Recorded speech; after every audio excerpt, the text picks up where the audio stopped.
when I walked into the bridal suite. The white wedding dress hung mockingly on the door while Jessica moaned his name against the marble vanity. I turned to my son Daniel in complete shock, and he just winked. "Stay calm, Mom. I know everything. The revenge starts in 5 minutes. Where are you watching from today? Drop your location in the comments below and hit that like and subscribe button." Let me back up to how we got here, because this story has more twists than a pretzel factory. And trust me, you're going to want to hear every delicious detail. 2 years ago, I buried my husband Tom after 31 years of marriage. The grief nearly killed me, but somehow I survived those dark months when even breathing felt like work. I was 54, alone for the first time in decades, and convinced that my romantic life was officially over. The dating apps felt like shopping for human leftovers, and most men my age seemed to think a dinner at Applebee's was the height of sophistication. Then I met Richard Coleman at a bookstore in downtown Portland. He was reading Hemingway, which should have been my first red flag. Any man who performs his literary preferences in public is usually compensating for something else. But he was handsome in that distinguished silver fox way, and when he struck up a conversation about the old man and the sea, I was charmed despite myself. Richard was 58, divorced, and claimed to be a financial consultant. He drove a BMW, wore expensive suits, and had the kind of easy confidence that comes from never being told no. Our first date was at a wine bar where he ordered a bottle that cost more than my monthly cable bill. I was impressed, which was exactly what he was counting on. 3 months we dated. 3 months of fancy dinners, weekend trips to the coast, and me actually believing I'd found love again. He was attentive, romantic, and seemed genuinely interested in my life. He asked about my work as a paralegal, remembered details about my friends, and even brought flowers to Tom's grave when I took him there. The only weird thing was how interested he seemed in my finances. Not obviously gold digger interested, but he had a way of casually asking about Tom's life insurance, my retirement accounts, whether the house was paid off. I figured he was just being practical. We weren't getting any younger after all, and if things got serious, we'd need to know about each other's situations. I should have trusted my instincts when he started suggesting I meet his financial planning clients. But I was lonely, and loneliness makes you stupid in ways that would embarrass a teenager. The first time I met Jessica, Daniel's fiancée, she and Richard exchanged a look that lasted exactly 2 seconds too long. I noticed it, filed it away, but told myself I was being paranoid. Jessica was 26. Blonde, and had the kind of artificial perfection that comes from good genetics and better cosmetic work. She worked as a social media consultant, which as far as I could tell, meant she took selfies for a living. Daniel was head over heels for her, had been since they met 8 months ago at some charity gala. He's always been too trusting, too willing to see the best in people. Gets that from his father. I'd raised him to be a good man, but good men are often the easiest to fool. The wedding was planned for November 15th at the Riverfront Manor, one of those venues that charges $5 grand just for the privilege of getting married near some imported Italian marble. Daniel insisted on paying for everything himself. He'd done well in software development. But the guest list kept growing as Jessica remembered distant relatives and college friends who simply had to be there. 2 weeks before the wedding, Richard started acting strange. He was distracted, checked his phone constantly, and kept finding excuses to drive by the wedding venue. When I asked him about it, he claimed he wanted everything to be perfect for our special day, which was sweet, except it wasn't our special day. It was Daniel's. Then came the bachelor party weekend. Richard volunteered to help organize it, which struck me as odd since he'd only met Daniel a handful of times. But Daniel was grateful for the help, and I was touched that my boyfriend wanted to bond with my son. They went to Vegas, came back Sunday night, and something had changed. Daniel seemed quieter, more thoughtful. When I asked him about the trip, he just smiled and said they'd had some very interesting conversations. That's when I started getting the feeling that I was the only person who didn't know what was really going on. You know that feeling when everyone stops talking as soon as you walk into a room? It was like that, except it was my own life. The morning of the wedding, I woke up with a knot in my stomach that had nothing to do with nerves. Something was off, but I couldn't put my finger on what. Richard had stayed at his place the night before. He said it was bad luck to see the mother of the groom before the wedding, which wasn't a thing. But whatever. I got to the venue early to help with last-minute details. Jessica was nowhere to be found, which wasn't unusual since she'd been dramatically stressed about everything from the flower arrangements to the font on the place cards. Daniel was calm, almost eerily so, greeting guests and checking on arrangements with the kind of focused attention he usually reserved for debugging code. "You seem different today," I told him during a quiet moment. "Do I?" He smiled, and there was something in his eyes I'd never seen before. Not innocence. Daniel had lost that years ago. This was something harder, more calculating. "I guess I'm just ready to start the next chapter of my life." That's when Mrs. Patterson, the wedding coordinator, came rushing over with a crisis. The flowers for the bridal bouquet were wrong, white roses instead of ivory. And could someone please go check on the bride because she wasn't answering her door, and we needed to fix this immediately before the ceremony started. I volunteered to go talk to Jessica. The bridal suite was on the second floor of the manor, down a hallway lined with oil paintings of dead rich people. I knocked on the door, called her name, got no answer. The door was unlocked, so I walked in, probably to find her having a last-minute panic attack. Instead, I found my boyfriend of 3 months with his pants around his ankles, giving my future daughter-in-law what appeared to be a very enthusiastic pre-wedding celebration against the antique vanity where her makeup was supposed to go. They didn't see me immediately. Richard was too busy grunting like a farm animal, and Jessica was too busy gasping encouragement. I stood there for exactly 5 seconds, watching my romantic future explode like a firecracker in a toilet bowl. That's when Richard looked up, made direct eye contact with me, and had the absolute audacity to wink. Not an embarrassed, "oh shit, we're caught" wink. A confident, almost pleased, "yes, you're seeing this correctly" wink. That's when I knew this wasn't an accidental moment of passion. This was something else entirely. I backed out of the room quietly, my mind racing. My first instinct was to march downstairs and announce to the entire wedding party that the bride was currently getting plowed by someone who wasn't the groom. My second instinct was to find Daniel and break his heart with the truth. But something made me hesitate. Daniel's weird calmness, his comment about being ready for the next chapter, the way he'd smiled when he said it. I found him in the main hall, straightening his tie and checking his watch like a man with someplace important to be. "Daniel," I said, my voice shaking slightly, "I need to tell you something about Jessica and Richard." That's when he turned to me with that same strange smile and said the words that changed everything. "Stay calm, Mom. I know everything. The revenge starts in 5 minutes." "What do you mean you know everything?" I whispered, grabbing Daniel's arm like a drowning woman clutching a life preserver. My son checked his Rolex, a gift from Jessica supposedly, and his grin was pure predator. I mean, I've known about their little affair since Vegas. I also know Richard's not actually a financial consultant, Jessica's not actually 26, and this whole wedding is about to become the most expensive reality check these two have ever received. I stared at my son like he'd grown a second head. This wasn't the Daniel I'd raised, the sweet boy who cried when he accidentally stepped on a bug. This was someone harder, colder, and frankly, a little scary. "How long have you known?" I managed to ask. "About them? 2 weeks? About everything else?" He straightened his cufflinks with the casual precision of a man defusing a bomb. "Well, that's a longer story. But the short version is that your boyfriend has been running a very elaborate con, Mom, and you weren't the only target." Before I could process that information, the wedding coordinator appeared with her clipboard and panic-stricken expression. "Daniel, we're ready to start seating guests. But I still can't find Jessica, and there's some issue with the flowers and—" "Mrs. Patterson," Daniel interrupted smoothly, "could you please ask the photographer to make sure he gets good shots of the bridal suite? I have a feeling we're going to want excellent documentation of everything that happens today." The coordinator looked confused but nodded and hurried off. I was still trying to wrap my head around this new version of my son. "Daniel, what exactly is happening here?" "Justice," he said simply. "But first, we need to get you away from the blast zone. Mom, in about 3 minutes, Richard is going to come downstairs looking very satisfied with himself.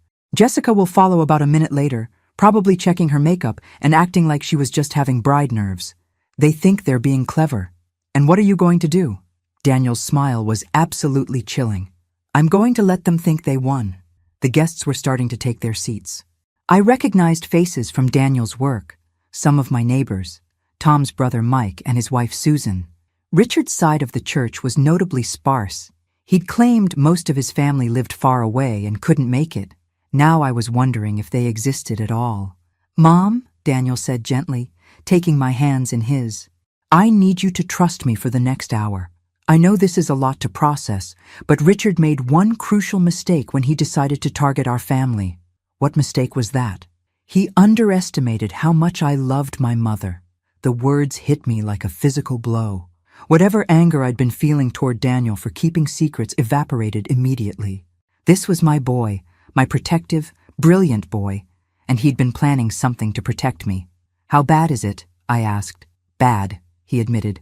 "Richard's been running marriage cons for years. Targets widows, builds relationships, gets access to their finances, then finds reasons to disappear with whatever he can steal. You weren't supposed to be a long-term thing, Mom. You were supposed to be a quick score." The revelation hit me like ice water.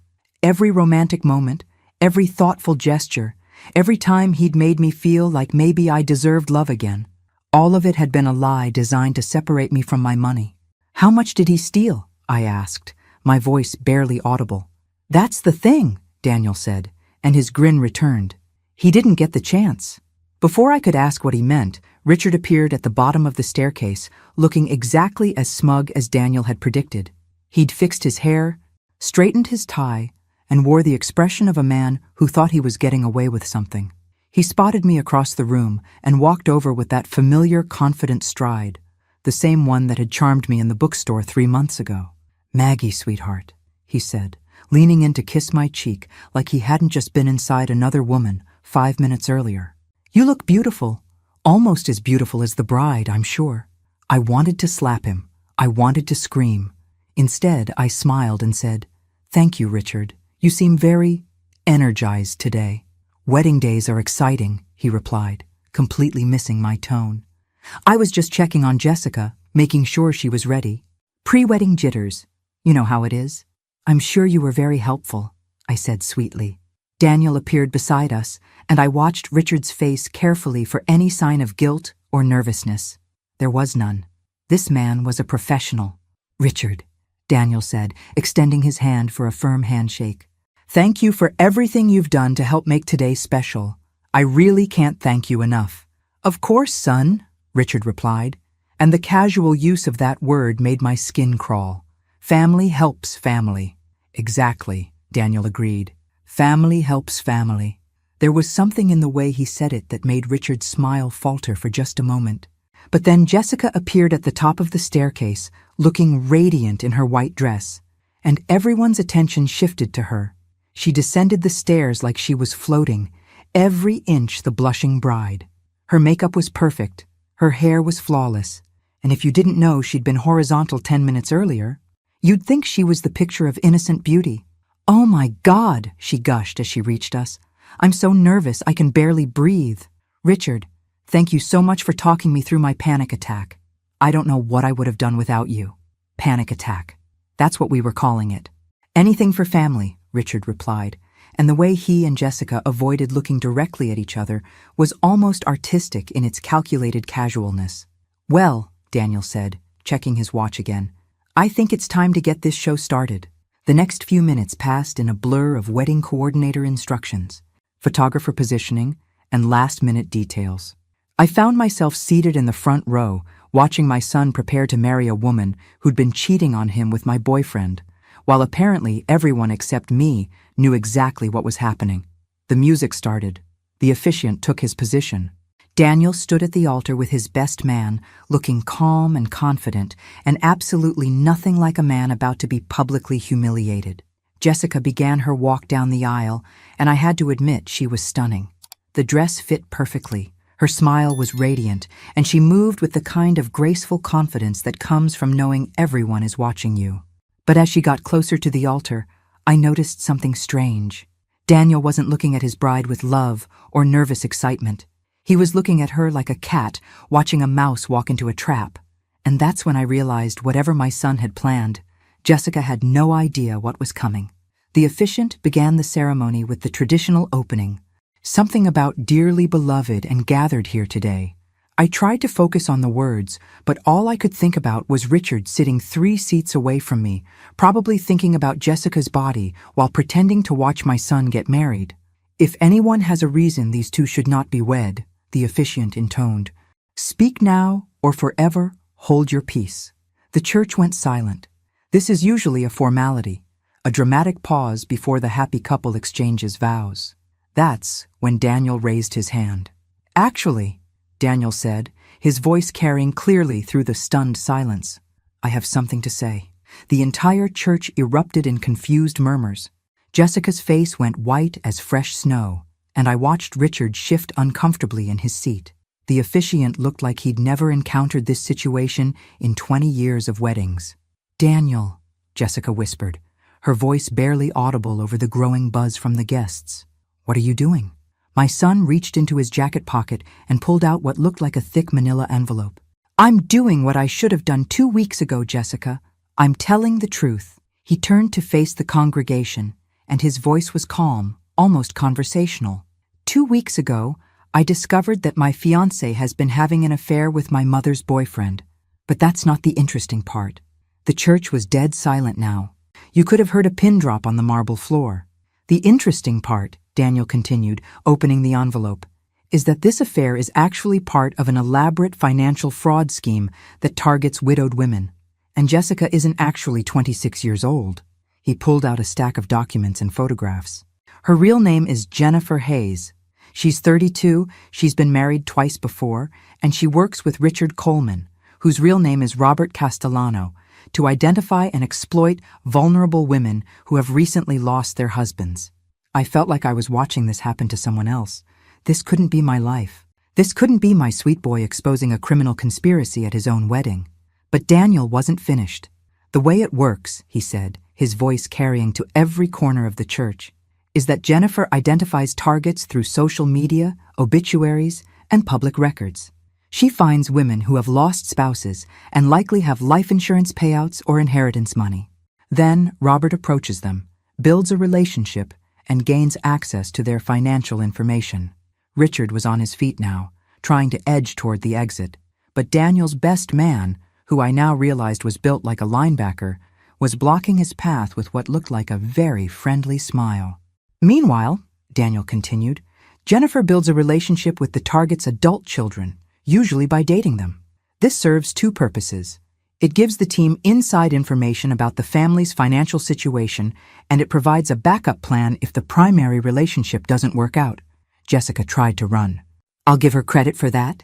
She actually gathered up her wedding dress and made a break for the side door. Unfortunately for her, there were 2 men in dark suits waiting there who looked like they might be federal agents." "The end game," Daniel said, as Jessica was quietly escorted back to the altar, "varies depending on the situation.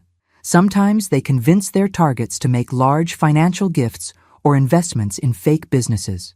Sometimes they forge documents to gain access to accounts. And sometimes," he looked directly at Richard, "they simply murder their targets and inherit everything legally as grieving boyfriends or new family members." The church was in complete chaos now. People were standing up, talking frantically, pulling out their phones.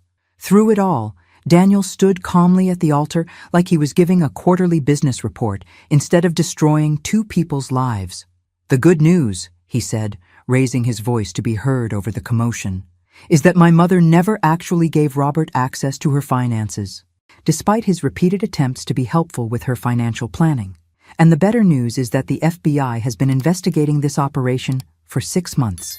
That's when I noticed the men in suits weren't just blocking exits. They were moving through the crowd, showing badges, and speaking quietly to specific people. This wasn't just a wedding revelation.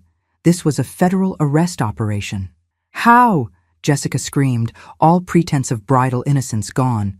"How did you know?" Daniel smiled that cold smile again. "Because you made the same mistake Robert did. You underestimated your target." He pulled out his phone and showed her the screen. "I've been recording every conversation we've had for the past month, including the one where you told Robert that my mother was worth more than you originally thought, and you should probably speed up the timeline." The blood drained from Jessica's face. "You're lying." "I have 12 hours of recordings," Daniel said. My personal favorite is the one from last Tuesday where you discuss the best way to stage a household accident. Very creative, by the way. The carbon monoxide idea was particularly clever. That's when I realized just how much danger I'd been in. These people hadn't just been planning to steal from me. They'd been planning to kill me. The FBI agents were closer now, moving with the kind of calm efficiency that suggested this was a well-rehearsed operation. Richard was still trying to talk his way out of the church, but his charming smile had zero effect on the linebacker blocking his way. "The other thing you might find interesting," Daniel said, addressing the crowd like he was hosting a dinner party, "is that this isn't their first rodeo. Robert and Jennifer have been running this scam for at least 5 years. The FBI believes they're responsible for at least 3 suspicious deaths and approximately $2 million in theft." An elderly woman in the third row gasped and pointed at Richard. "That's the man who was dating my sister before she died in that car accident." The crowd turned to look at her, and suddenly several other people were murmuring recognition. Richard had apparently been busy in the Pacific Northwest. "Mrs. Morrison," Daniel said gently, "if you could please speak with Agent Chen over there. I think the FBI would be very interested in your sister's case." Agent Chen, a small Asian woman in a navy suit, was already making her way toward Mrs. Morrison. This operation had been planned with military precision. "Daniel," I said, finally finding my voice, "how long have you known? About the con?" "Since Vegas. Richard got drunk the second night and started bragging about his business model. He thought he was impressing me with his entrepreneurial spirit." Jessica made one last desperate play. "This is all lies," she screamed. "I love Daniel. I would never hurt anyone. This is all a misunderstanding." Daniel reached into his pocket again and pulled out a small recording device. "Would you like to hear the conversation where you and Robert discussed the best time to murder my mother? Because I have that one too." The silence that followed was absolute. Even the crying babies in the back pews had gone quiet. That's when Agent Chen stepped forward with handcuffs and said the words that made this whole surreal experience feel real. "Jennifer Hayes and Robert Castellano, you're under arrest for conspiracy to commit fraud, elder abuse, and suspicion of murder." The next 10 minutes were a blur of Miranda rights, handcuffs, and very unhappy wedding guests. I sat in my front row seat watching my son's fake wedding turn into a federal crime scene, and all I could think was that I'd raised one hell of a smart boy. As the agents led Richard past my row, he stopped and looked at me with pure hatred. "You stupid bitch," he hissed. "You have no idea what you've cost me." "Actually," I replied, surprising myself with how steady my voice was, "I think I cost you about 25 to life. And for the record, the sex wasn't that good anyway." Agent Chen overheard that exchange and smiled as she guided Richard toward the exit. "Ma'am, we're going to need you to come in for a statement, but I want you to know that your son probably saved your life today." As the church slowly emptied and the fake bride and groom were driven away in federal vehicles, Daniel came over and sat beside me in the front pew. "I'm sorry, Mom," he said quietly. "I'm sorry I couldn't tell you sooner, and I'm sorry you had to find out this way." I looked at my son, this man I'd raised, who had just orchestrated the takedown of 2 career criminals, and felt a surge of pride so strong it almost knocked me over. "How did you know to record everything?" Richard wasn't as careful as he thought when he drank. He told me enough that night in Vegas that I knew something was wrong. So I called the FBI when we got back, and they asked me to help gather evidence. "This whole month has been an act?" "The hardest month of my life," Daniel admitted. "Pretending to love someone who was planning to help murder my mother while documenting everything for a federal case.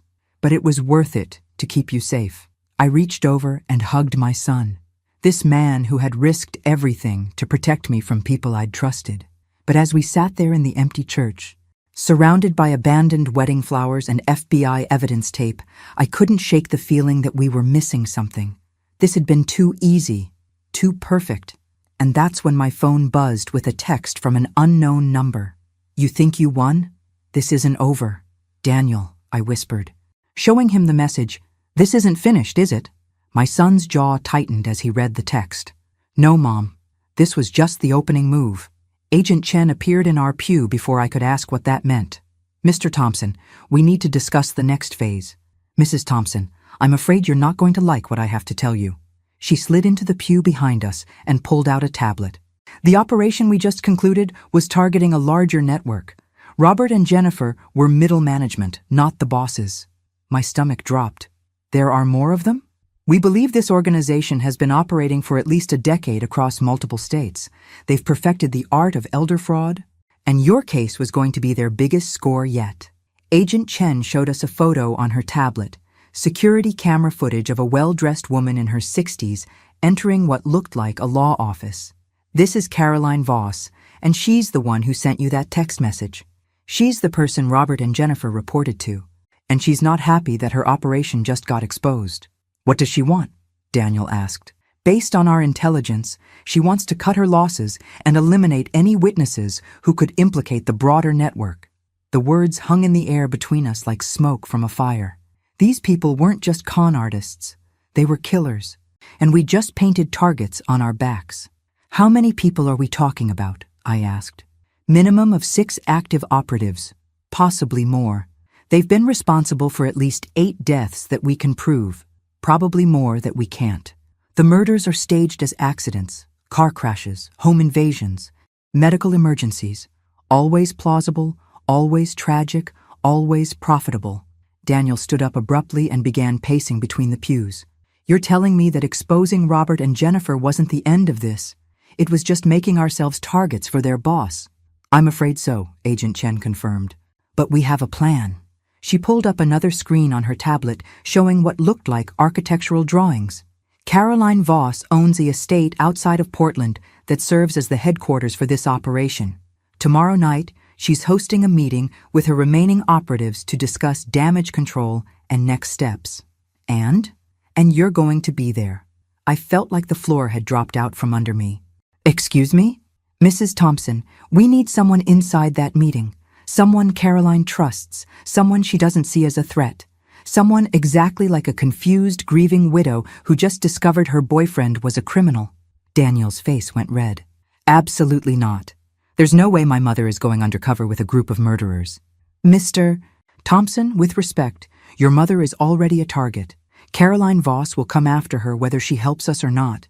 This way, she has federal protection and the chance to stop these people permanently. Agent Chen turned to me with the kind of direct eye contact that suggested she was about to ask me to do something incredibly dangerous. Mrs. Thompson, Caroline has already reached out through intermediaries.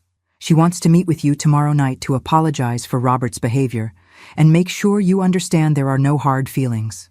That's obviously a trap, Daniel said immediately. Of course it's a trap, Agent Chen agreed. But it's also an opportunity.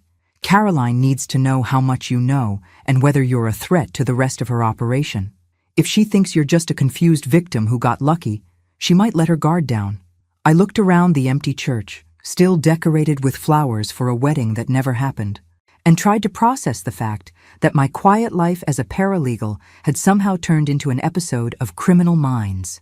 What exactly would I have to do? Wear a wire, act confused and grateful that she's being so understanding, and keep her talking long enough for us to document the structure of her organization and get evidence of the murders. And if something goes wrong? Agent Chen paused, which was not reassuring. We'll have agents positioned around the property, but once you're inside the house, you'll be on your own for approximately 30 minutes. 30 minutes with a woman who murders people for a living. 30 minutes with a woman who thinks you're a harmless victim who doesn't know anything useful. Daniel was shaking his head before Agent Chen finished talking. This is insane. You're asking a paralegal to go undercover with organized criminals. I'm asking a mother to help us catch the people who were planning to kill her, Agent Chen corrected. Mrs. Thompson, we have one shot at this. Caroline is spooked, and she's going to disappear after tomorrow night. If we don't get evidence then, she'll resurface somewhere else with a new identity and new victims. I thought about Mrs. Morrison, the elderly woman who'd recognized Richard from her sister's case. How many other families had been destroyed by these people? How many other women like me had trusted the wrong person and paid for it with their lives? What happens if I say no? Then Caroline Voss disappears. Her network stays operational, and you spend the rest of your life looking over your shoulder, waiting for them to decide you're too much of a liability to live. The church had grown dark while we talked. The afternoon sun had set, and the only light came from the stained glass windows reflecting streetlights from outside. In a few hours, this had gone from my son's wedding day to a federal operation, and now I was being asked to risk my life to stop killers. "Mom," Daniel said quietly, "you don't have to do this. We can go into witness protection, change our names, start over somewhere else, and let these people kill other women like me. That's not your responsibility." I looked at my son, this brave man who had risked everything to protect me, and realized that maybe it was time for me to be brave too. "Agent Chen," I said, "what exactly would this wire look like?" "Mrs. Thompson, please think about this carefully." "I've thought about it," I interrupted. "Richard and Jennifer weren't just going to rob me. They were going to kill me and make it look like an accident. How many other families are they going to destroy if we don't stop them?" Agent Chen nodded slowly. "The wire is nearly invisible, a small device attached to your clothing with a transmitter in your purse. You go in, have a conversation with Caroline, act grateful and confused, and leave.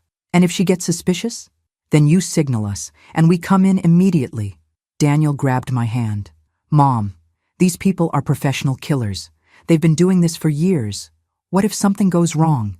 I squeezed his hand back. "Then at least I'll know I tried to stop them from hurting other families." The truth was, I was terrified, but I was also angry, furious at being manipulated, at having my grief exploited, at being seen as nothing more than a target. These people had taken my trust and twisted it into a weapon against me. "Agent Chen," I said, "I'll do it, but I want to know everything about this woman before I walk into her house." "Absolutely. We'll spend tomorrow preparing you, going over every detail of her operation, every person who might be there, every possible scenario." As we prepared to leave the church, Daniel pulled me aside. "Mom, are you sure about this? Really sure?"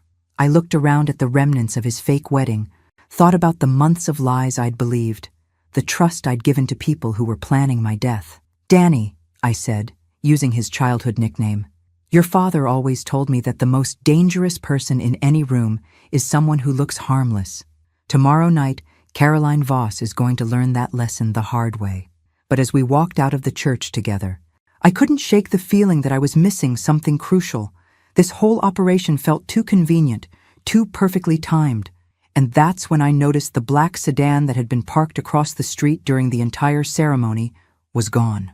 Someone had been watching us, and now they knew exactly what we were planning. The FBI safe house looked like every suburban ranch home in America: beige walls, generic furniture, and the kind of anonymous decoration you'd find in a mid-range hotel.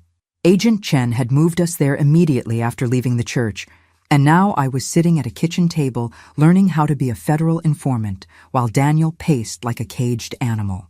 "The key," Agent Chen explained, "is to seem grateful but clueless.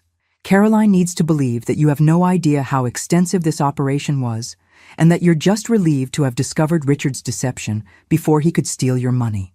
She showed me photos on her tablet. Caroline Voss looked like someone's grandmother, with silver hair, kind eyes, and the sort of soft, matronly appearance that probably made her victims trust her instantly. "Don't let the appearance fool you," Agent Chen warned. "Caroline has been running con games since she was 16. She spent 10 years in federal prison for insurance fraud, got out in 2010, and immediately started building this network. She's brilliant, ruthless, and absolutely will not hesitate to kill you if she thinks you're a threat." "Wonderful," I muttered. "Any other encouraging details?" "She's paranoid about electronic surveillance, so her house is equipped with signal jammers. Once you're inside, we won't be able to communicate with you through the wire. It's only recording, not transmitting. We'll have to wait until you come out to hear what happened." Daniel stopped pacing. "Wait, what? I thought the whole point of the wire was so you could monitor the conversation in real time. The recording is for evidence. The real protection is the tracking device we'll place in Mrs. Thompson's jewelry. If something goes wrong, we'll know immediately and can move in." "How immediately?" I asked. 6 minutes from the time we detect a problem." 6 minutes. That sounded like a very long time to be alone with a professional killer who suspected I might be working with law enforcement. "What's Caroline's background?" I asked, trying to focus on details instead of the growing panic in my chest. Agent Chen flipped to a new screen. "Born Caroline Westwood in 1962 in Idaho. Father abandoned the family when she was 12. Mother died when she was 15. She was in foster care for a year before aging out of the system. First arrest was at 17 for credit card fraud. She's been doing this her whole life. Essentially, yes. She's smart enough to stay away from violent crime until recently, but the elder fraud operation is too profitable to operate without eliminating witnesses. She made the transition from theft to murder about 5 years ago. The photos Agent Chen showed me next were crime scene images, and I had to look away after the first one. An elderly man who'd supposedly fallen downstairs in his own home, except the angle of his injuries suggested he'd been pushed. A woman who died in a car accident, except her brake lines had been cut. "These are just the ones we can prove," Agent Chen said quietly. "We suspect there are at least a dozen more." I thought about how close I'd come to being another photograph in that file, another tragic accident that enriched Caroline's network. "What's the plan for tomorrow night?" "Caroline has invited you to dinner at her estate. You'll arrive at 7 p.m., have drinks and dinner, and hopefully she'll talk about the operation while trying to figure out how much you know." "How exactly did this invitation happen?" "I've never met this woman. She called you this morning while we were processing the arrests. You were obviously too overwhelmed to take the call, so we had it forwarded to us. She left a message saying she was a friend of Richard's and wanted to apologize in person for his behavior." Agent Chen showed me a transcript of the voicemail. "Mrs. Thompson, this is Caroline Voss. I'm a dear friend of Richard's, and I'm absolutely horrified by what happened at your son's wedding today. I had no idea Richard was involved in anything dishonest, and I feel partially responsible since I was the one who encouraged him to start dating again after his divorce. Would you allow me to take you to dinner tomorrow evening? I'd like to apologize in person and make sure you know that not everyone in Richard's life was aware of his activities." "It sounds reasonable," I admitted. "It's perfect," Daniel said bitterly. "She sounds like a concerned friend reaching out to a victim. Of course you'd want to meet with her." "That's exactly why it's so dangerous," Agent Chen agreed. "Caroline is a master manipulator. She knows exactly how to sound trustworthy." We spent the next 3 hours going over every detail of Caroline's estate, the layout of her house, the identities of people who might be there, and exactly what I should and shouldn't say during the conversation. "Remember," Agent Chen emphasized, "you're grateful that Richard's deception was discovered before he could steal from you. You're confused about how elaborate the operation was, but you don't understand the full scope. You have no idea that other people are involved, and you certainly don't know that the FBI has been investigating this network. What if she asks about the recording Daniel made? You knew Daniel was suspicious about Richard, but you had no idea he was gathering evidence for law enforcement. You thought he was just trying to protect you from a cheating boyfriend." By 10 p.m., my head was spinning with details, instructions, and contingency plans. Agent Chen finally called it a night, and Daniel and I were left alone in the safe house with 2 federal marshals standing guard outside. "I still think this is a terrible idea," Daniel said as we sat on the generic couch in the generic living room. "I know you do. What if something goes wrong? What if she figures out you're working with the FBI?" I looked at my son, this man who had orchestrated an elaborate FBI sting operation to protect me, and realized that somewhere along the way, our roles had reversed.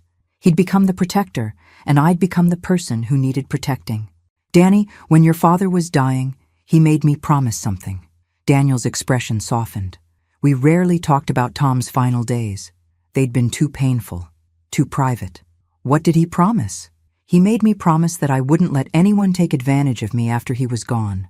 He was worried that I'd be vulnerable, that people would see a widow with life insurance money and try to exploit me. You kept that promise. You didn't give Richard access to your finances.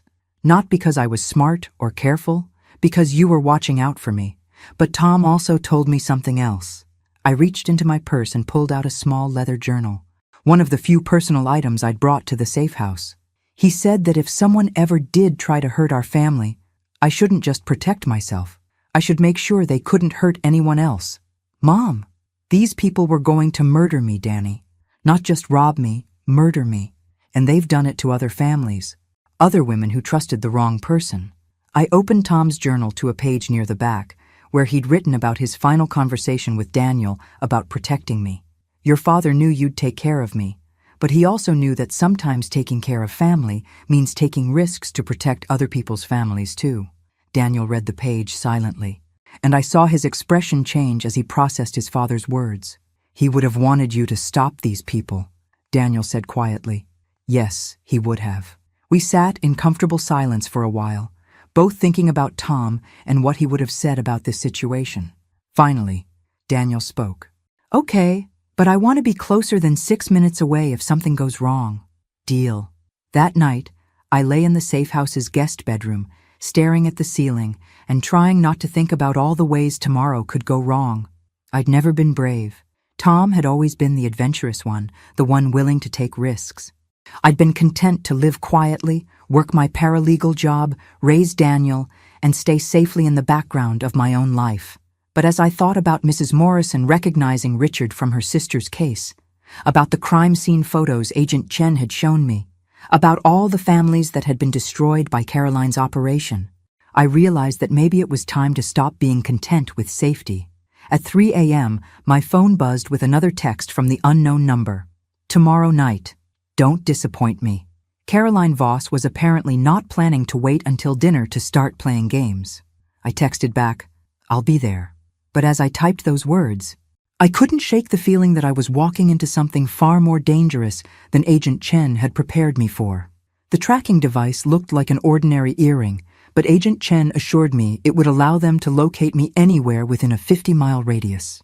The recording device was even smaller, a tiny disc attached to the inside of my blazer that would capture everything said within 20 feet. Remember, Agent Chen said for the 10th time as we sat in the surveillance van a mile from Caroline's estate, you're a grateful victim, not a federal informant. You don't know anything about the broader operation, you've never heard of Caroline before yesterday, and you're just relieved that Richard's deception was discovered before he could steal your money. I nodded, checking my reflection in the van's mirror. I'd chosen my outfit carefully, a conservative navy blazer, modest jewelry, and the kind of understated appearance that would reinforce Caroline's impression of me as a harmless widow. What if she has other people there? Daniel asked from his position at the monitoring equipment.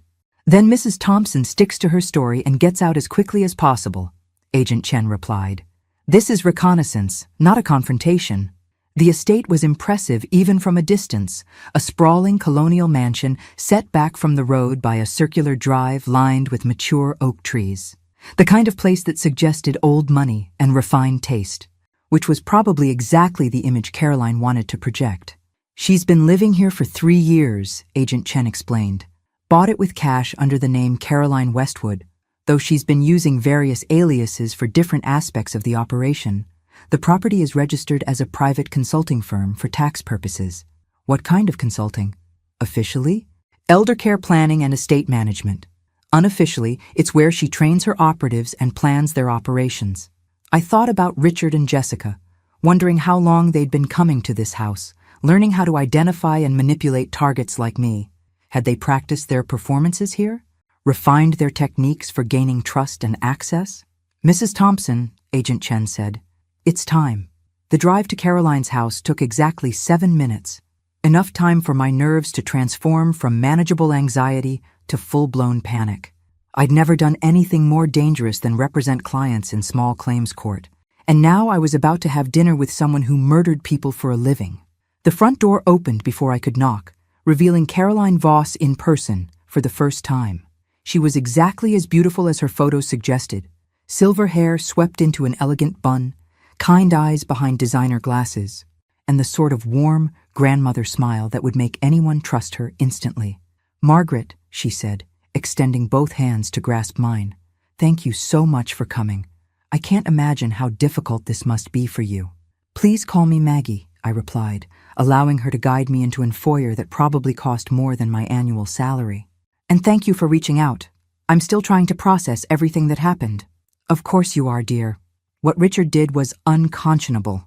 Caroline led me through a house that looked like it belonged in a magazine. Persian rugs, oil paintings, antique furniture that probably had historical significance.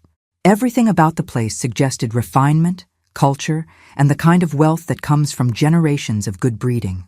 I hope you don't mind, Caroline said as we entered a sitting room with a fireplace and floor-to-ceiling bookshelves. But I took the liberty of preparing your favorite wine. Richard mentioned that you enjoyed Pinot Grigio. She handed me a glass of wine that was probably worth more than my car payment. And I tried not to think about how much Richard had told this woman about my preferences, my habits, my vulnerabilities. He talked about me? Oh yes, dear. Richard spoke about you quite often. He seemed genuinely fond of you, which makes his behavior all the more puzzling. Caroline settled into an armchair across from me, and for a moment, this felt like a normal social visit. Two women having wine and conversation in a beautiful home. Except one of us was wearing a wire and the other was a professional killer. I keep wondering if I missed obvious signs, I said, sticking to the script Agent Chen had drilled into me. Looking back, there were moments when something felt off, but I ignored my instincts. You mustn't blame yourself, Caroline said firmly. Men like Richard are experts at manipulation. They study their targets, learn exactly what to say and do to gain trust. You were grieving, vulnerable, and he exploited that ruthlessly. The sympathy in her voice sounded genuine, which made this conversation even more surreal. This woman was comforting me for being victimized by her own employee. Did you know Richard well? We've been friends for several years. He came highly recommended by mutual acquaintances in the financial consulting world. Caroline sipped her wine and studied my face carefully. I had no idea he was involved in anything dishonest, Maggie. I'm as shocked as you are. The FBI agent said he'd been doing this for years, targeting other women. Yes, I heard that too. Apparently, there was quite an extensive investigation. Caroline's tone remained sympathetic, but I caught a slight tightening around her eyes. I hope you weren't too traumatized by all the legal proceedings. It happened so fast. One minute I was watching my son get married, and the next minute there were federal agents arresting people. I still don't understand how it all fits together. What exactly did the FBI tell you about Richard's activities? There it was, the first real question, disguised as concerned inquiry. Caroline needed to know how much I knew about the operation. Just that he'd been targeting widows, trying to gain access to their finances. Something about forged documents and fake investments. I made sure to sound confused rather than knowledgeable. They said I was lucky that Daniel suspected something and started recording conversations. Your son sounds very protective. He's always looked out for me, especially since his father died. I think he was suspicious of Richard from the beginning, but he didn't want to hurt my feelings by saying anything. Caroline nodded as if this made perfect sense. And the young woman who was arrested with Richard, Jessica, was it? What was her involvement? I'm still trying to understand that part. Apparently, she was working with Richard somehow, but the FBI didn't give me many details. They said something about her targeting my son as part of the same scheme. How terrible for your family. To have your son's engagement turn out to be part of an elaborate fraud. I can't imagine. We talked for another 20 minutes about the trauma of discovering that people I'd trusted had been lying to me, about the difficulty of rebuilding trust after such a betrayal, about the importance of being cautious about new relationships. Caroline was the perfect sympathetic listener, asking just the right questions, offering just the right amount of comfort. And the whole time, I could feel her evaluating me, measuring my responses, trying to determine whether I was a threat to whatever remained of her operation. Maggie, she said finally, I want you to know that if you need anything, support, resources, even just someone to talk to, please don't hesitate to call me. I feel partially responsible for what happened to you, and I'd like to help however I can. That's very kind of you. I mean it. I have connections in the financial world, contacts who could help you review your accounts and make sure Richard didn't access anything he shouldn't have. I know several excellent attorneys who specialize in fraud recovery if you need legal assistance. The offer sounded generous, but I couldn't shake the feeling that it was another form of surveillance. Caroline wanted to stay connected to me, to monitor my activities and make sure I didn't discover anything else about her operation. I should probably stick with the FBI's recommendations for now, I said carefully. They seem to have everything under control. Of course. But if that changes, please remember that you have options. Caroline walked me to the door, and as I prepared to leave, she placed a gentle hand on my arm. Maggie, there's one more thing. The FBI investigation. Do you know if it's ongoing? I'm concerned that there might be other victims out there who need help. And there was the real question she'd been building toward all evening. Caroline needed to know whether law enforcement was still actively investigating her network. I think they arrested everyone who was involved, I said, maintaining my confused victim persona. At least, that's what Agent Chen implied. She said the case was pretty much closed now that they had Richard and Jessica. Caroline's smile was warm and reassuring, but I caught a flash of something else in her eyes. Relief, maybe, or calculation. Well, that's good news. I'm sure everyone involved just wants to put this behind them and move on. As I drove away from the estate, I could see Caroline watching from her front window, and I wondered if I'd just convinced her that I was harmless or given her enough information to decide that I needed to be eliminated. The tracking device in my earring was still working. I could see Agent Chen's van following at a discreet distance, but I couldn't shake the feeling that something had gone wrong with this operation. Caroline Voss was too smart, too careful, too professional to have revealed anything useful during our conversation. If anything, I'd probably given her more information than she'd given me. And as I replayed our conversation in my mind, I realized that she'd asked very specific questions about the FBI investigation, questions that suggested she was planning something. My phone buzzed with a text from the same unknown number that had been contacting me. Well done. Phase 2 begins tomorrow. But this time, the message was signed. C. Caroline Voss had been testing me tonight, and apparently, I'd passed. The question was, passed for what? She knows, I said the moment I walked into the surveillance van. Caroline knows I'm working with you. Agent Chen looked up from her monitoring equipment, frowning. What makes you think that? The text message, and the way she asked about the investigation. She wasn't trying to find out how much I knew. She was testing whether I'd tell you the truth about our conversation. I showed them my phone with Caroline's latest message. Daniel read it over my shoulder, and his face went pale. Phase 2, he said. Phase 2 of what? Agent Chen was already on her radio, calling for backup units to monitor Caroline's property. Mrs. Thompson, tell me exactly what happened in there, every detail, every question, every moment that felt off. As I recounted the entire conversation, Agent Chen's expression grew increasingly grim. When I finished, she sat back in her chair and ran her hands through her hair. You're right, she admitted. This wasn't reconnaissance. This was Caroline recruiting you. Recruiting me for what? Think about it from her perspective. Her operation just got exposed. Her best operatives are in federal custody. And she needs to rebuild. But she also needs to know whether law enforcement is still investigating her network. Daniel was pacing in the small confines of the van.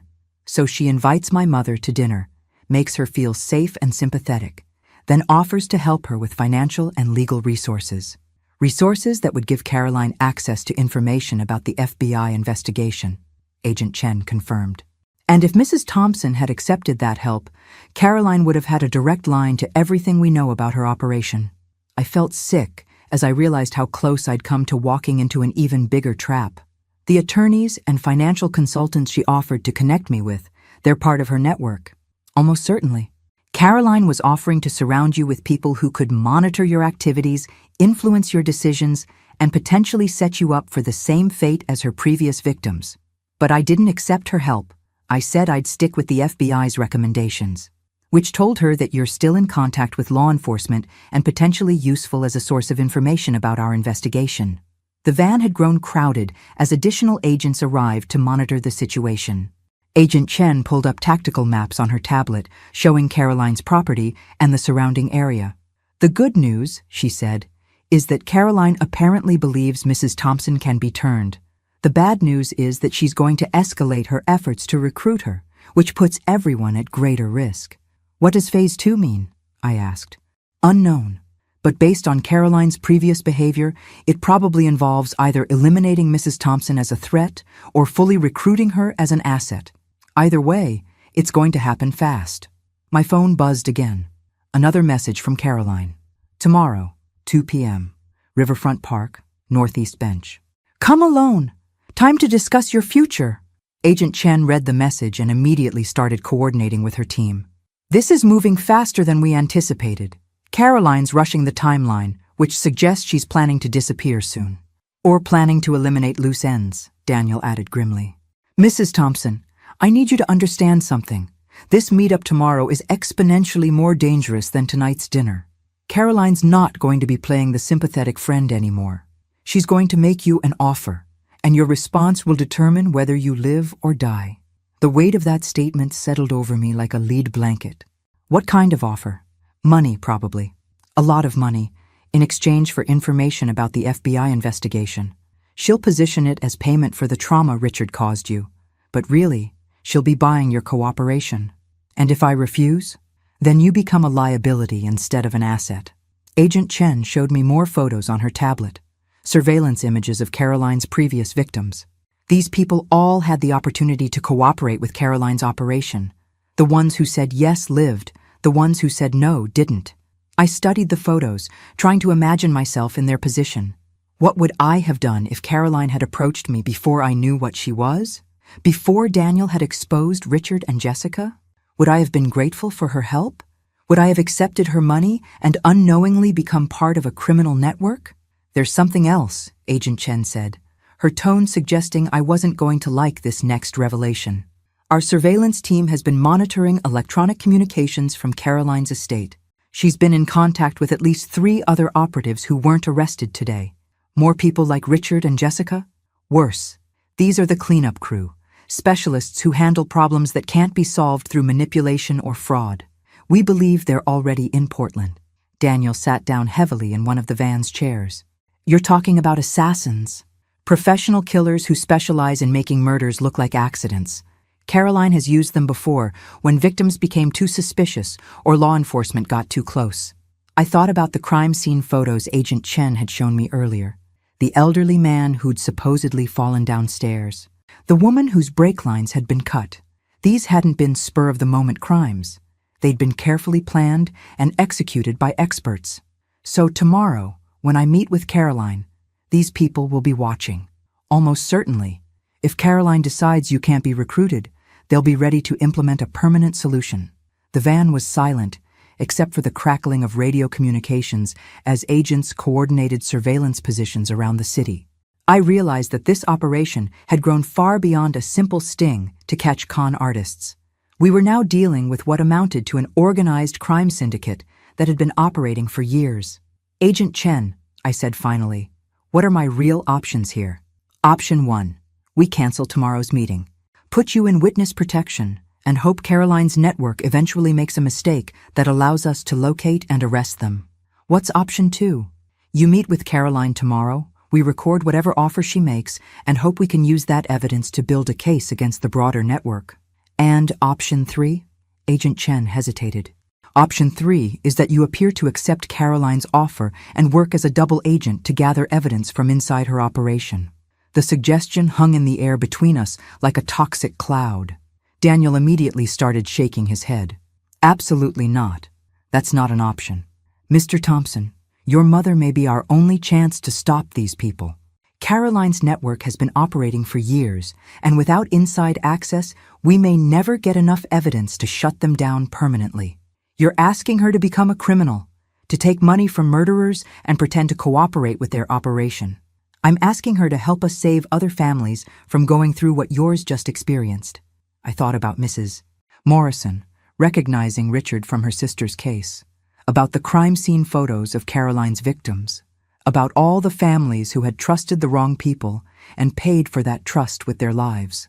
If I accepted Caroline's offer tomorrow, how long would I have to maintain the deception? Unknown. Weeks, possibly months. Long enough to document the network structure, identify the other operatives, and gather evidence of their crimes. During which time, I'd be surrounded by people who would kill me without hesitation if they suspected I was working with law enforcement. Yes, Daniel stood up abruptly. This is insane. You're asking my mother to risk her life for an investigation that should be handled by professional undercover agents.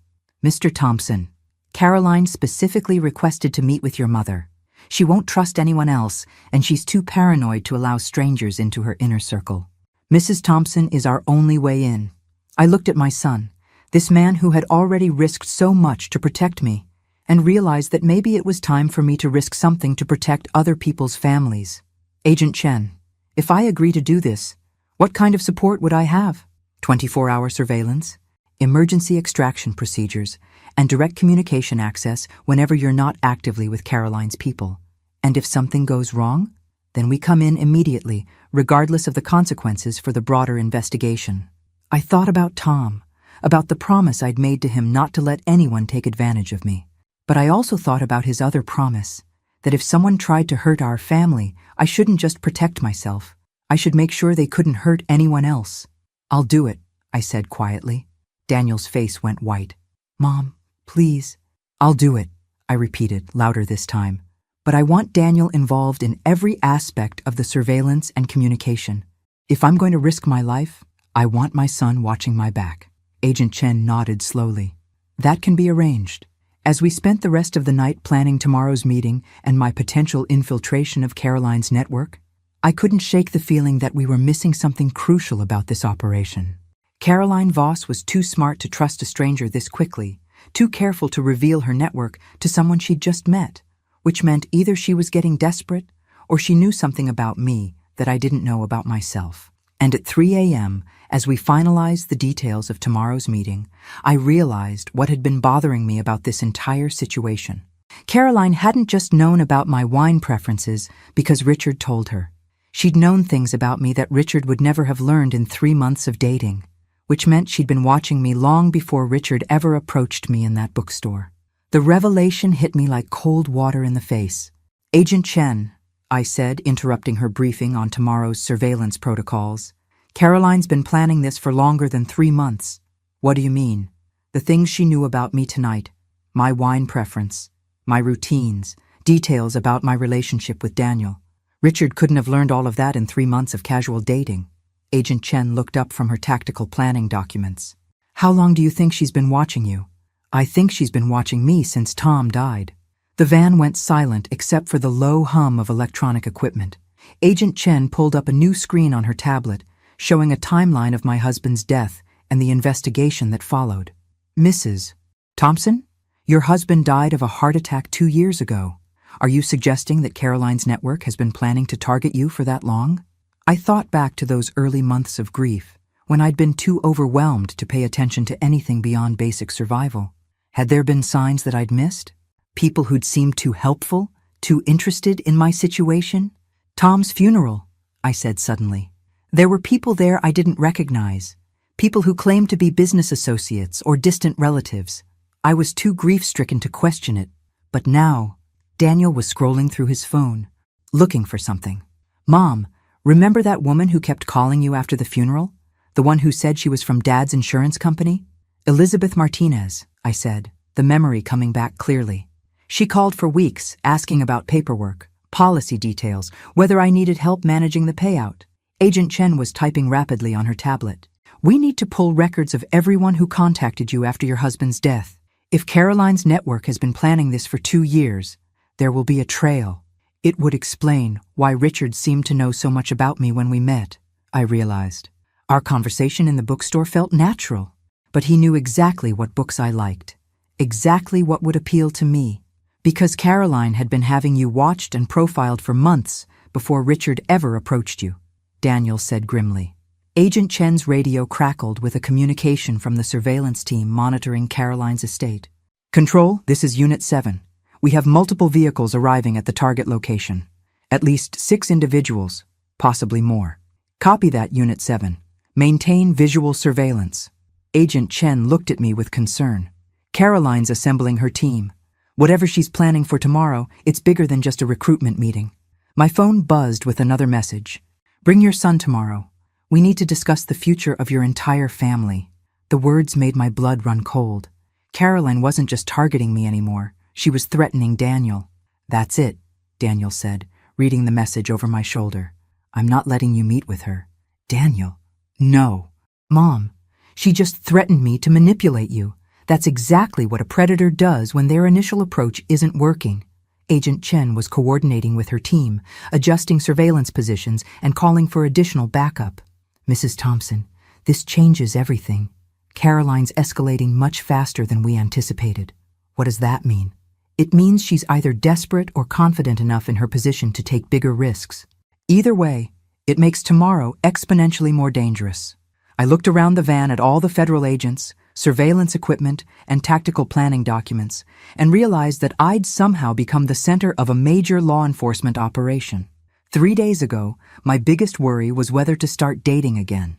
Now I was being asked to infiltrate a criminal organization that had been planning my death for 2 years.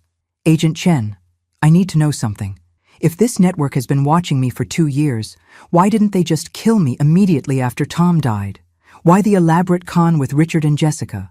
Because murder investigations draw attention, especially when the victim has life insurance or inheritance money. It's much cleaner to gain legal access to someone's assets through marriage or financial fraud, then eliminate them if necessary. But they were planning to kill me eventually. Almost certainly. Once Richard had access to your accounts and legal authority over your affairs, you would have become a liability. The scope of the deception was staggering.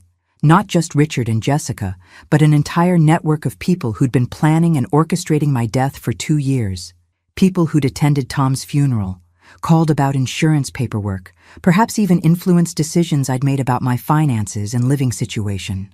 How many other people are they targeting right now? I asked. Unknown, potentially dozens. Caroline's network was operating in at least 3 states, with active operations in multiple cities. Daniel was studying the surveillance reports from Caroline's estate. Agent Chen, this list of vehicles arriving at her property, some of these license plates are registered in different states, which confirms that Caroline is bringing in her entire network for whatever she's planning tomorrow. My phone buzzed again, but this time it was a call, not a text. The caller ID showed an unknown number, but I had a feeling I knew who it was. Agent Chen nodded, and I answered the call while she monitored the conversation. Maggie. Caroline's voice was warm and friendly, exactly as it had been during dinner. I hope I didn't alarm you with that last message. I realize it might have sounded more dramatic than intended. I was a bit surprised, I admitted. I should have been clearer. When I said we need to discuss your family's future, I meant that I have some opportunities that might benefit both you and Daniel. But they're the kind of opportunities that require careful consideration and complete discretion. What kind of opportunities? The kind that could solve your financial concerns permanently. Maggie, you're a widow living on a paralegal's salary, and Daniel's just starting his career. I'm in a position to offer you both security and independence. Caroline was making her pitch, and Agent Chen was recording every word. That sounds too good to be true, I said carefully. I understand your skepticism, especially after what Richard did. But I'm not asking you to trust me blindly. I'm asking you to listen to a business proposition that could change your life. What would this proposition involve? Information, Maggie. You have access to details about the FBI investigation that would be valuable to people who want to avoid similar problems in the future. I'm prepared to pay very well for that information. There it was, Caroline's offer. Money in exchange for betraying the FBI investigation. How well? $2 million, transferred immediately to accounts of your choosing, plus ongoing compensation for future cooperation. The amount was staggering. $2 million for information that could help Caroline's network avoid prosecution and continue targeting other families. Caroline, I need to think about this. Of course you do. But Maggie, I want you to understand something important. This offer has an expiration date. After tomorrow's meeting, the opportunity disappears permanently. The threat was subtle but clear. Accept Caroline's offer or face the consequences. I'll see you tomorrow at 2 o'clock, I said. Wonderful. And Maggie? Bring Daniel. I think he'll find my proposal very educational. After I hung up, the van was silent for a long moment. Agent Chen was reviewing the recording, making notes about Caroline's exact words and the implications of her offer. $2 million, Daniel said finally. She's serious about this. Caroline Voss doesn't make casual offers, Agent Chen confirmed. She's investing serious money because she believes Mrs. Thompson can deliver valuable information. Information that would help her network avoid prosecution and continue killing people. Exactly. I thought about the number Caroline had mentioned. $2 million. More money than I'd ever imagined having. Enough to completely change my life and Daniel's future. For a moment, I could see the appeal. Take the money, disappear, start over somewhere safe and comfortable. But then I thought about Mrs. Morrison, still grieving her sister's suspicious death, about the families in those crime scene photos, about all the future victims who would die if Caroline's network continued operating. Agent Chen, I said, what happens if I appear to accept Caroline's offer tomorrow?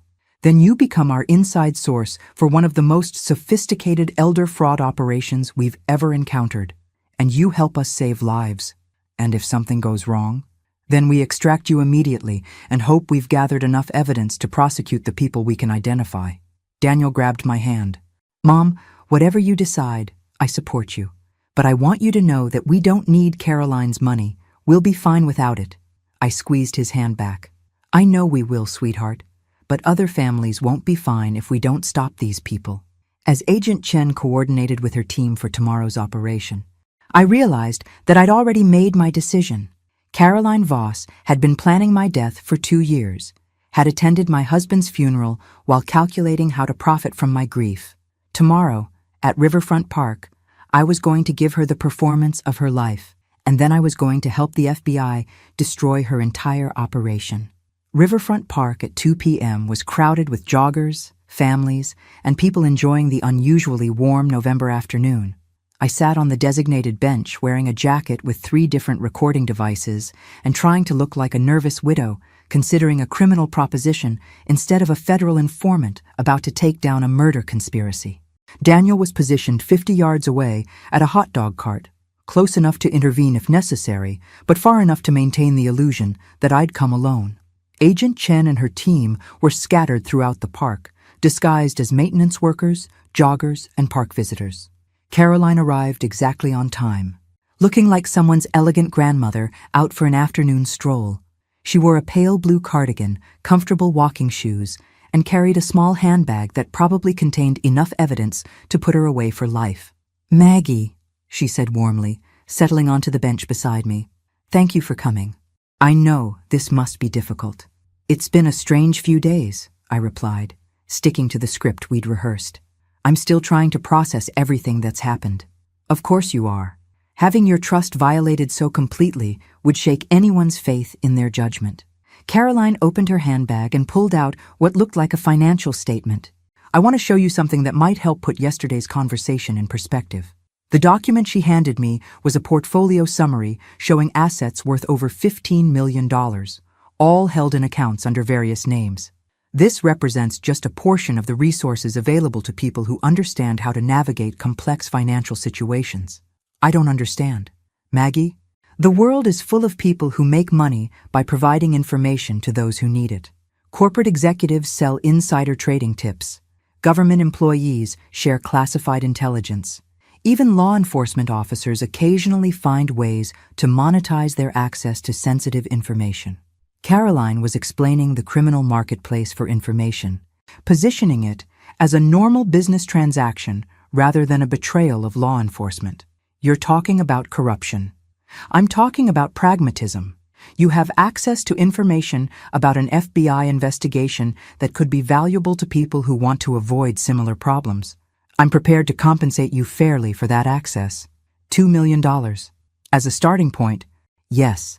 But Maggie, this could be the beginning of a much more profitable relationship."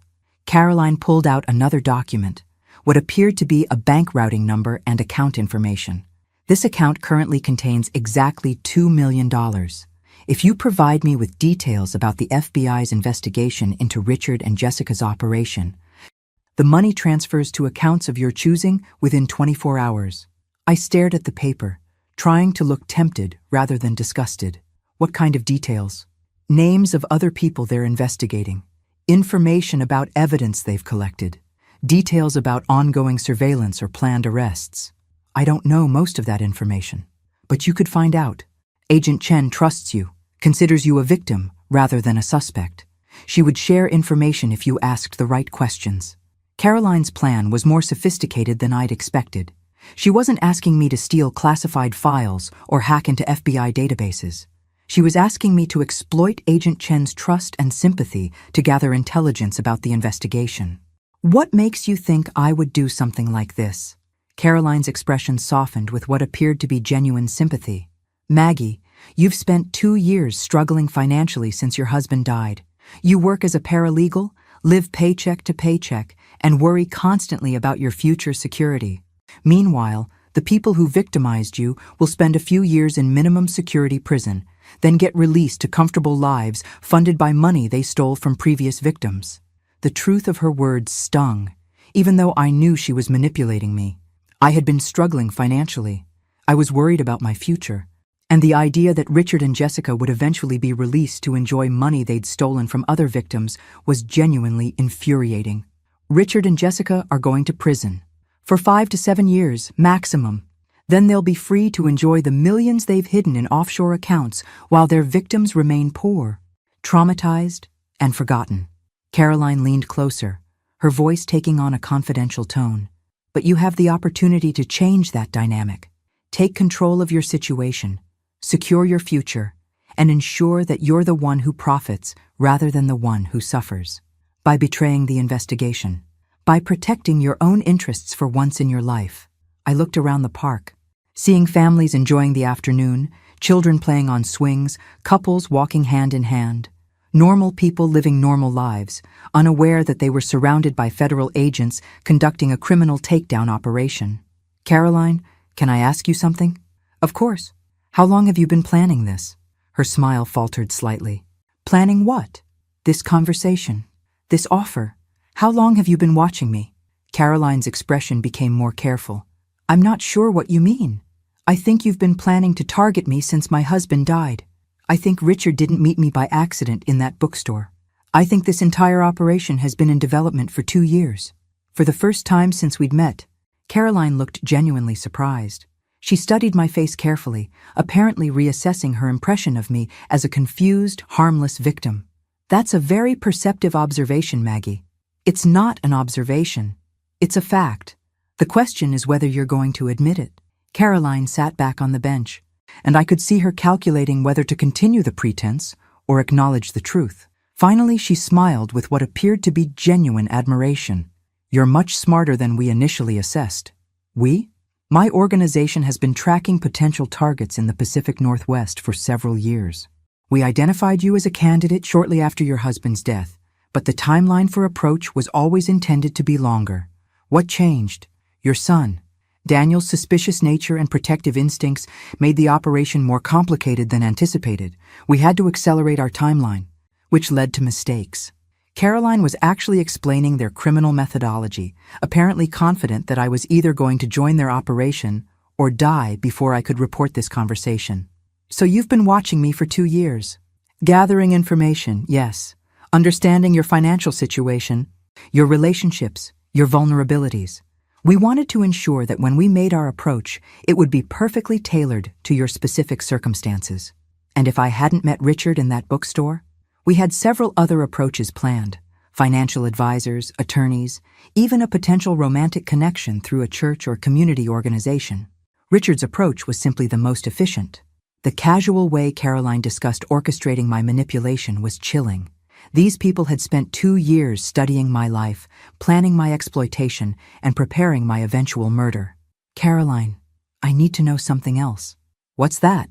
How many people has your organization killed? The question hung between us like a challenge. Caroline's expression became completely neutral, and for a moment, I saw the professional killer underneath the grandmother facade.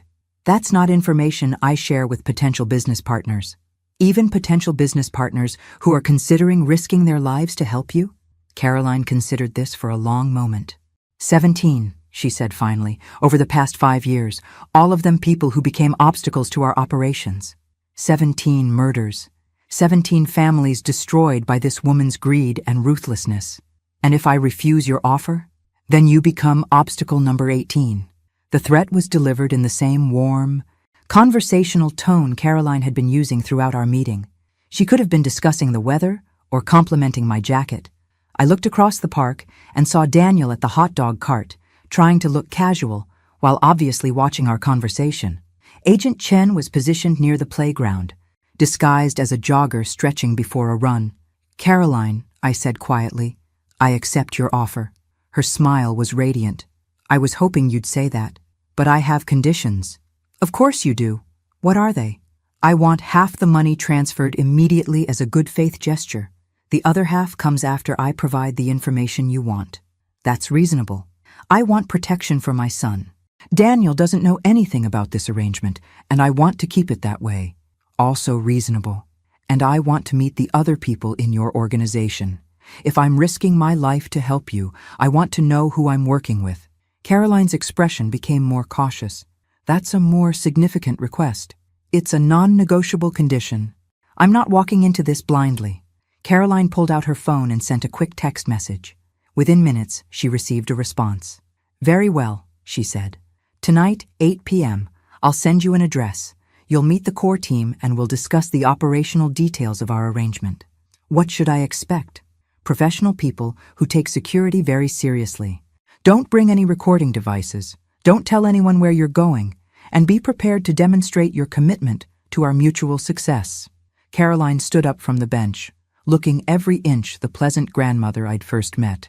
"Maggie, welcome to the most profitable organization you've never heard of." After she left, I sat on the bench for another 10 minutes, watching families enjoy the park and trying to process the fact that I'd just committed to infiltrating a criminal organization responsible for 17 murders. My phone buzzed with a text from Agent Chen. "Outstanding work. We got everything."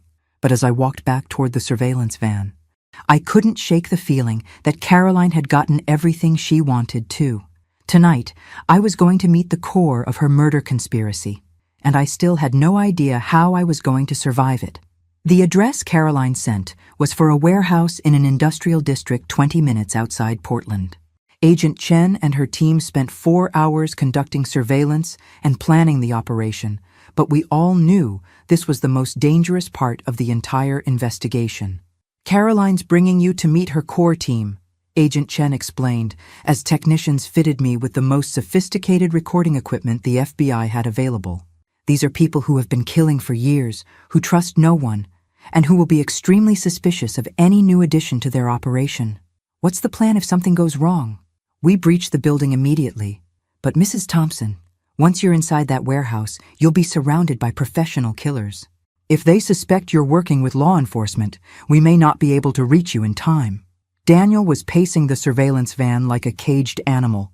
For the past 6 hours, he'd been trying to convince me to cancel this operation, to let the FBI handle it with professional undercover agents. "Mom, it's not too late to walk away from this. Caroline already confessed to 17 murders. That's enough to arrest her." "It's not enough to stop the network," I replied. "We need to identify the other operatives, find evidence of their crimes, and shut down the entire operation." "Is it worth dying for?" I thought about Mrs. Morrison, still grieving her sister's suspicious death, about the families in Agent Chen's crime scene photos, about all the future victims who would die if Caroline's network continued operating. "Yes," I said quietly, "it is." The warehouse was exactly what you'd expect from a criminal meeting location. Isolated, windowless, with multiple exit routes and excellent acoustics for detecting approaching vehicles. Agent Chen's team was positioned around the perimeter, but once I walked through that door, I would be completely on my own. Caroline met me in the parking lot, wearing dark clothing and a serious expression that was very different from her friendly grandmother persona. "Maggie, before we go inside, I need to be clear about something. The people you're about to meet don't trust easily, and they don't forgive mistakes." "What kind of mistakes?" "Any indication that you're not completely committed to our organization. Any sign that you've shared information about this meeting with law enforcement. Any suggestion that you're here under false pretenses." Caroline led me toward a side entrance of the warehouse. "These people have been working together for years, and they've stayed free by being extremely careful about who they allow into their circle. Tonight, they're going to evaluate whether you're an asset or a liability." The interior of the warehouse had been converted into what looked like a corporate conference room. Long table, comfortable chairs, projection equipment, and enough security cameras to monitor every angle of the space. 5 people were already seated around the table, and they all looked like they could kill me without spilling their coffee. "Everyone," Caroline said, taking her place at the head of the table. "This is Margaret Thompson, the woman I told you about. Maggie, allow me to introduce my colleagues." She pointed to a man in his 40s with the kind of military bearing that suggested special forces training. "This is Marcus.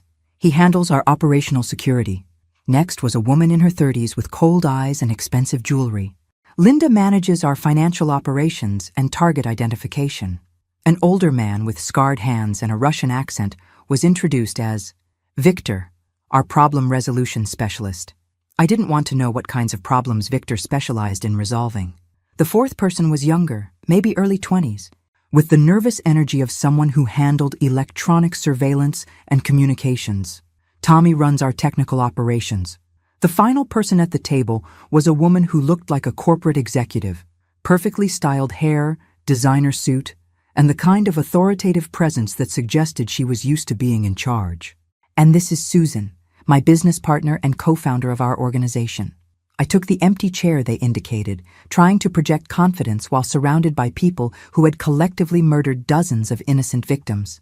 Maggie, Susan said, studying me carefully. Caroline tells us you have access to information about the FBI investigation into our Portland operation. That's correct. And you're willing to share that information in exchange for financial compensation. I am. Susan leaned forward. Before we proceed, I need you to understand something about our organization. We're not amateur criminals or opportunistic con artists. We're a professional operation that has been successfully targeting and eliminating threats for over a decade. I understand. Do you? Because the woman sitting across from you, Linda, has personally arranged the deaths of 6 people who became obstacles to our operations. Victor has eliminated 9, Marcus has handled 11, and I've personally killed more people than I care to count. The casual way Susan discussed murder was terrifying. These people weren't just criminals, they were predators who had turned killing into a business model. Why are you telling me this? Because I want you to understand the consequences of betraying our trust. The FBI investigation that you're going to help us navigate represents an existential threat to our organization. If you help us successfully, you'll be rewarded beyond your wildest dreams. If you betray us, Susan didn't finish the sentence. She didn't need to. Caroline activated the projection equipment and displayed a detailed organizational chart showing the scope of their operation.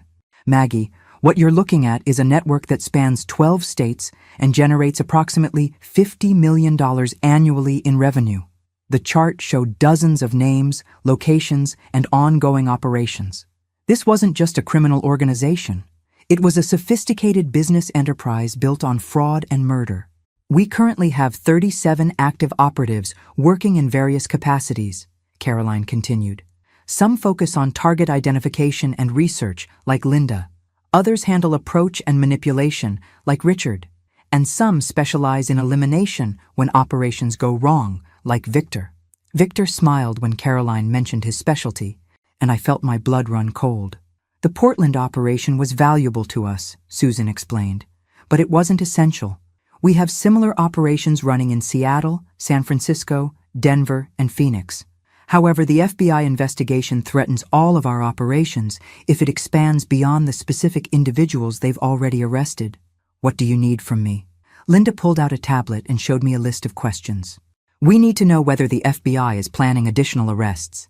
We need identification of any undercover agents or informants who might be working within our network. And we need details about evidence they've collected that might implicate people other than Richard and Jessica. How am I supposed to get that information? Agent Chen trusts you, Caroline said. She sees you as a victim rather than a suspect. If you ask the right questions during your ongoing cooperation with their investigation, she'll share information. What if she gets suspicious? Then Victor handles the problem, Susan said matter-of-factly. I looked around the table at these 5 people who had built a criminal empire on the graves of innocent victims, and realized that I was looking at some of the most dangerous people in the country. I need to know something, I said carefully. How did you choose me as a target? Susan and Caroline exchanged glances. We maintain extensive databases of potential targets across multiple states. Widow women with significant life insurance payouts, minimal family connections, and limited financial sophistication. You've been planning this for 2 years. We've been planning variations of this for 5 years, Susan corrected. Your husband's death simply moved you from a potential target to an active operation. The scope of their planning was staggering. These people had been watching me, studying me, preparing to murder me for half a decade. Susan, I said, I want to propose a modification to our arrangement. What kind of modification? I want to become a permanent member of your organization. The table went silent. Caroline raised an eyebrow. Susan leaned back in her chair, and Victor's hand moved slightly closer to what was probably a weapon. Explain. I've been a paralegal for 15 years. I understand legal systems, document preparation, and financial procedures. I could be useful for more than just information about this one FBI investigation. Susan considered this for a long moment. What makes you think we need additional personnel? Because your Portland operation failed. Richard and Jessica made mistakes that exposed your network to federal investigation. I could help you develop better approaches, more sophisticated documentation, more convincing operational security. I was making this up as I went along, trying to convince a group of professional killers that I could be useful enough to keep alive long enough for the FBI to arrest them. Interesting proposition, Susan said, but joining our organization permanently requires a demonstration of commitment. What kind of demonstration? You would need to eliminate a threat to our operation. Personally, to prove that you're willing to do whatever is necessary to protect our mutual interests. My blood turned to ice water. They wanted me to murder someone. What kind of threat? Caroline pulled out a photograph and placed it on the table. It showed Agent Chen leaving a federal building in downtown Portland. Agent Chen has become too interested in our organization. Her investigation threatens all of our operations, and she needs to be eliminated before she can cause additional damage. The woman who had risked her career to protect me, who had trusted me with sensitive information about a federal investigation, who had treated me like a partner rather than a victim. They wanted me to kill her. How would I? We have a plan, Marcus said, speaking for the first time. Agent Chen lives alone in a downtown apartment. She follows predictable routines, has minimal security awareness, and would never suspect an attack from someone she trusts. We would provide support, equipment, and extraction, Victor added. But you would need to handle the actual elimination personally. I stared at the photograph of Agent Chen, trying to process the fact that these people were calmly discussing her murder while asking me to participate. When? Tomorrow night, Susan said. Agent Chen typically returns home around 8 p.m. You would approach her in her apartment building's parking garage, gain access to her vehicle, and ensure that her drive home results in a fatal accident. They had been planning this assassination while I sat in their meeting, working out the operational details of murdering a federal agent. I need time to think about this, I said. Of course you do, Caroline replied. But Maggie, understand that this demonstration isn't optional. If you want to join our organization permanently, you need to prove that you're willing to protect it. And if I refuse, then you leave here tonight and never contact us again, Susan said. But you also never repeat anything you've heard in this room. The threat was implicit, but clear. Walk away and keep my mouth shut, or join their organization by murdering Agent Chen. I'll let you know tomorrow, I said. Excellent, Caroline replied. Tommy will provide you with communication devices and operational details. Marcus will brief you on security protocols, and Victor will ensure that you understand the consequences of making the wrong choice. As the meeting ended and I prepared to leave the warehouse, I realized that I'd just survived a meeting with some of the most dangerous criminals in the country. But I'd also gathered evidence that would allow the FBI to arrest all of them and shut down their entire network. The only question was whether I'd live long enough to deliver that evidence. As I drove away from the warehouse with recording devices full of confessions, operational details, and evidence of planned murders, my phone buzzed with a text message. But this time, it wasn't from Caroline or her network. It was from Agent Chen. Emergency. Meet at Safe House immediately. We have a problem. Epilogue. 6 months later. I sat in the witness box in federal court, looking directly at Caroline Voss as the prosecutor asked me to identify the woman who had orchestrated a criminal network responsible for 19 confirmed murders and millions of dollars in fraud. That's her, I said clearly. Caroline Voss, also known as Caroline Westwood, the leader of the criminal organization that targeted my family and dozens of other families across the Pacific Northwest. Caroline stared back at me with the same cold calculation she'd shown in that warehouse 6 months ago. Even in an orange prison jumpsuit, handcuffed and facing life in prison, she looked like she was still planning something. The trial had taken 4 months.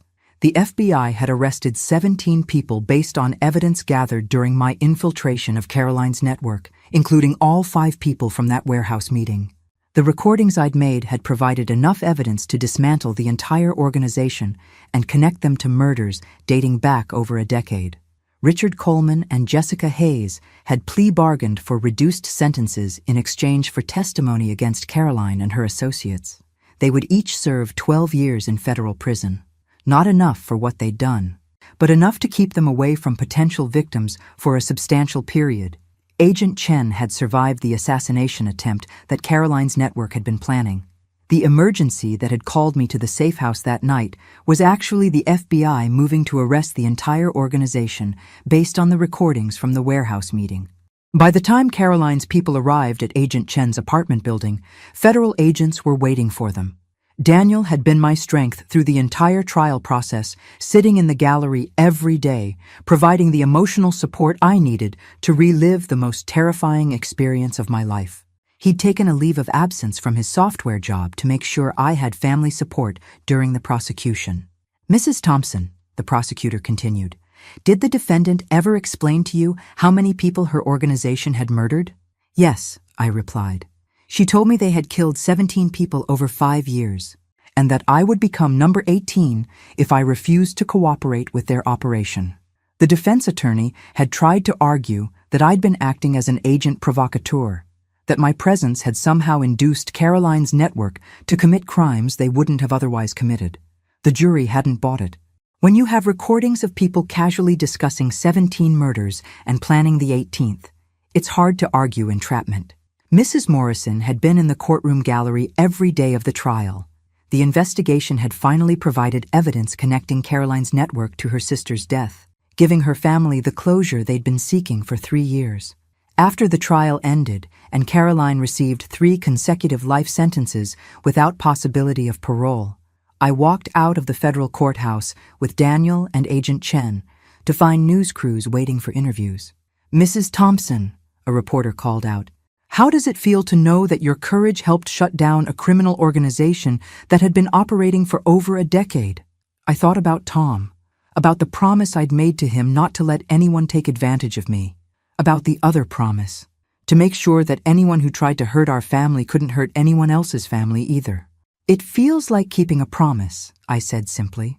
6 months later, I was living a completely different life. The FBI had recommended me for a Civilian Service Award. A true crime podcast had featured my story, leading to speaking requests from law enforcement organizations around the country. A literary agent had contacted me about writing a book. But the most important change was personal. I'd discovered that I was braver than I'd ever imagined, stronger than I'd ever known, and capable of protecting not just my own family, but other families as well. Daniel and I had grown closer through the experience, bonded by shared danger and the knowledge that we'd helped stop killers who had been operating for years. He'd met someone new, a federal prosecutor named Sarah who had worked on Caroline's case and shared our commitment to justice. I'd also met someone new, though I was taking it very slowly. Dr. James Patterson was a forensic psychologist who had provided expert testimony during the trial. He understood the psychological impact of what I'd experienced and wasn't intimidated by the fact that I'd infiltrated a criminal organization and helped send 17 people to federal prison. But the most satisfying change was the work I'd started doing with victim advocacy groups. The experience of being targeted by Caroline's network had given me insight into how these predators operated and how potential victims could protect themselves. I'd helped 3 other families identify and escape similar operations in the past 6 months. As I sat in my home office, the same house where Richard Coleman had once planned my murder, working on a presentation for the National Association of Elder Law Attorneys, my phone rang. "Mrs. Thompson, this is Agent Martinez with the FBI's Portland office. We have a situation that Agent Chen thought you might be able to help with." "What kind of situation?" "We've identified what appears to be another criminal network operating in the Seattle area, using methods very similar to Caroline Voss's organization. We think they might be copycats, or possibly former associates who weren't arrested with the others. How can I help?" "We'd like you to consult on the investigation, help us understand their operational methodology, and identify potential approaches for gathering evidence." I thought about it for exactly 3 seconds. "I'll be there tomorrow morning." Because the truth is, once you've stared down professional killers in a warehouse and lived to send them to prison, everything else feels manageable. And I'd made a promise, not just to Tom, but to myself and to all the families who deserve to be safe from predators like Caroline Voss. Some promises are too important to break, no matter how dangerous keeping them might be. As I hung up the phone and started planning my trip to Seattle, I realized that the quiet widow who had been so easily targeted by Richard Coleman was gone forever. In her place was someone who fought back, and I was just getting started. Thanks for listening. Don't forget to subscribe and feel free to share your story in the comments. Your voice matters.